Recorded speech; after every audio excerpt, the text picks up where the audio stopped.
Continuing on with the review of DANNER boots on my channel. If you haven't been following so far, I'm featuring 3 boots from DANNER, the ones I think best represent the brands, the silhouettes that I recognise as being distinctly DANNER. Today's video we're going to take a look at the DANNER light boots. In the series so far we've had a look at the bull runs. They're sort of more classic heritage styling, very similar to Red Wing in a lot of ways, wedge sole.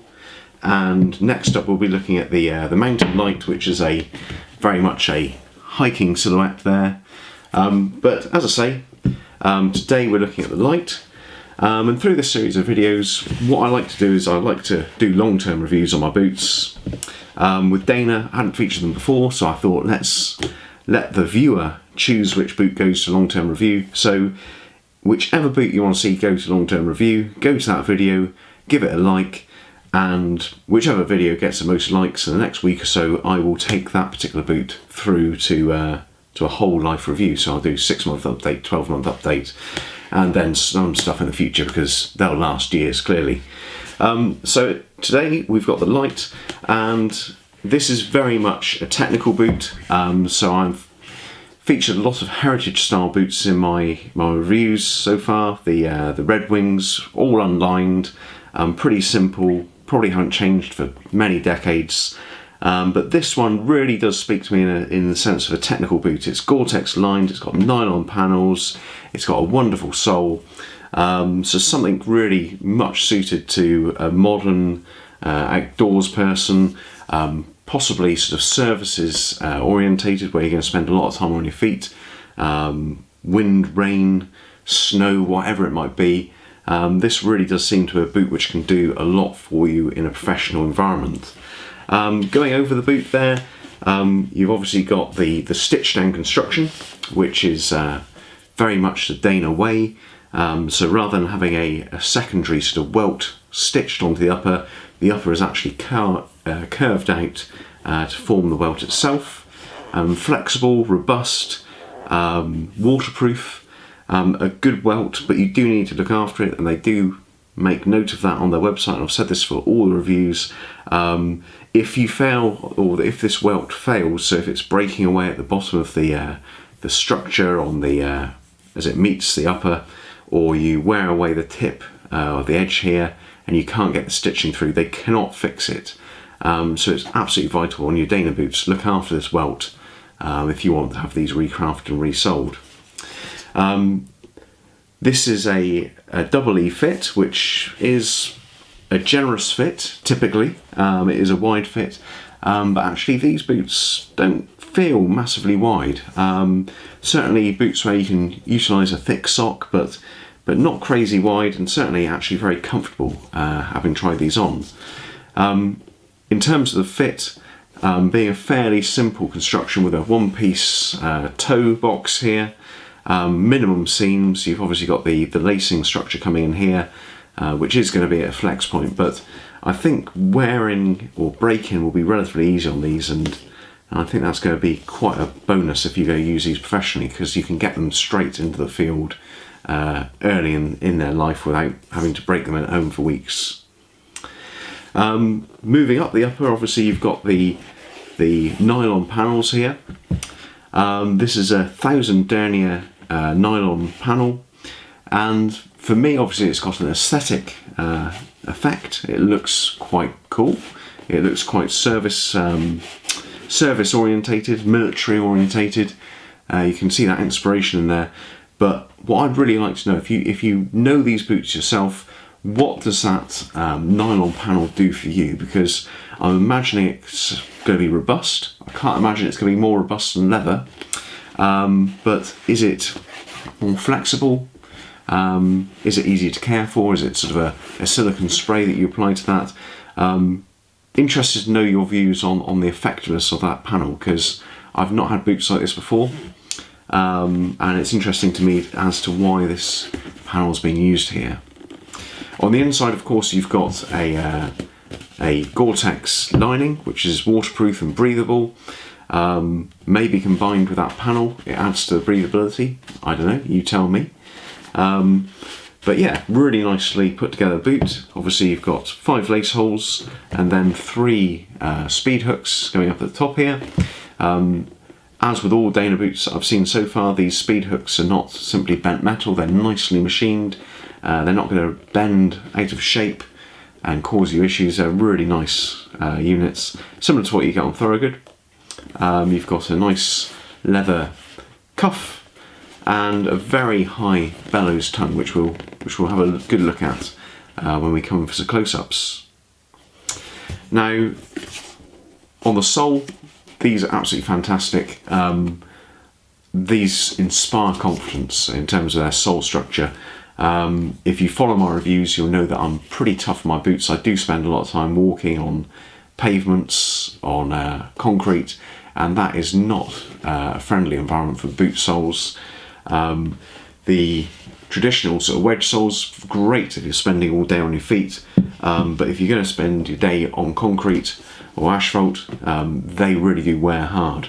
These are a much more durable material. These are the Vibram Clitter Lift, and as is my way, I've done a little test with the durometer. So there's a Shore or Shore Type A durometer test, and these come in at a sort of 75-76 reading, as opposed to much softer Christie soles, which come in about 57. So these are a very, very tough sole, and I think they'll give a good long life. They've got a foam midsole where you get a little bit of weight relief, a little bit of bounce initially. I'm sure that will break in over time, but a little bit of bounce and, as I say, weight saving. In the middle here you've got a fiberglass shank, which is useful as soon as you don't have a wedge sole. As soon as you've got a heel unit and a forefoot, you really do want a shank in there if you're going to be spending, well, you just want a shank in there, to be honest, that's my view, but if you're going to be using these for work, then shanks are absolutely essential. Okay, well I guess we'll better get in for some close-ups and look at the detail on these boots. Coming in for some close-ups here, and starting from the sole and working upwards, you've got the Vibram Clitter Lift sole here, really robust lug sole, very tough material, backed up with this lightweight midsole section, which is sort of a foam material, and then moving up to another higher density rubber as it stitches into the welt and it's all glued together. In the midst here you've got a fiberglass shank, just give you that structure and the support, and then you've got the stitch down construction around the edge here, so the upper actually rolls out to create the welt, providing a really nice waterproof and flexible finish. It does need to be looked after, so you want to be brushing that out, making sure there's no debris in there working away into the leather or stitching, and every time you condition this leather you'll also want to make sure you're getting it into the welt there. The leather itself is a rather nice sort of premium sort of full grain leather. It is fully finished, so this is more of a leather where you might apply a coloured polish, I guess, rather than a simple oil, but it looks pretty tough and serviceable. On the heel cap and quarter here, you've got a bit of branding on the back there, pretty subtle, and you've got double stitched around the edges there. Pretty much a one-piece unit around the toe here, which will make for a fairly easy break-in. Always a little bit cautious of the lace to toe design, where these come so close to the fold point in your toes, so you need to take a bit of care breaking that in to make sure you don't get any blisters or rubs. And then you've got these nylon panels. As I said, the function of these, I'm thinking it's about breathability and flexibility. If you've experienced these boots or know about this design, I'd love to hear your opinions on that. Good quality lace speed hooks, and then inside we've got a Gore-Tex liner.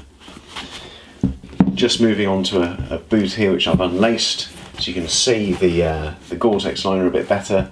You can also see the bellows tongue here, and a very, very high bellows to this, so a good level of waterproofness.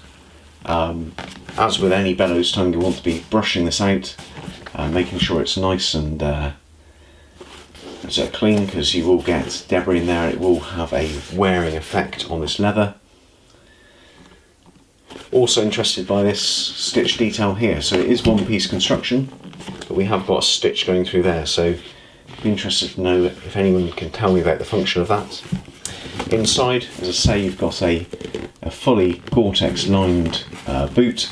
There is no insole in here, which makes me a little bit nervous about the wear and tear on that Gore-Tex liner. I was expecting these to have an airthotic, the half sole with the sort of plastic heel stabiliser. This particular model didn't seem to come with that. I'm not sure if it's been lost as this is sat in stock, and it should have been in there, but I did think these had come with airthotic. But yeah, altogether a very nicely put together boot. Very businesslike, very service orientated. Yeah, the Dana Light. Well, that pretty much brings us to the end of the video. As I said, this is one of a series of videos around the Dana range.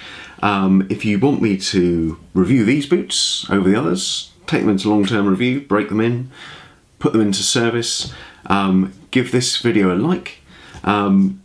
If you find this video helpful, give it a like. If you haven't seen my channel before, please check it out.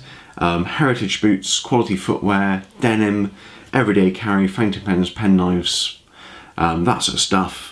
Bit of cycling, bit of running, bit of bass, bit of guitar. Check it out, might share some other common interests. I'd love it if you subscribed. And I'll see you for the next video. Okay, thank you very much. Bye bye.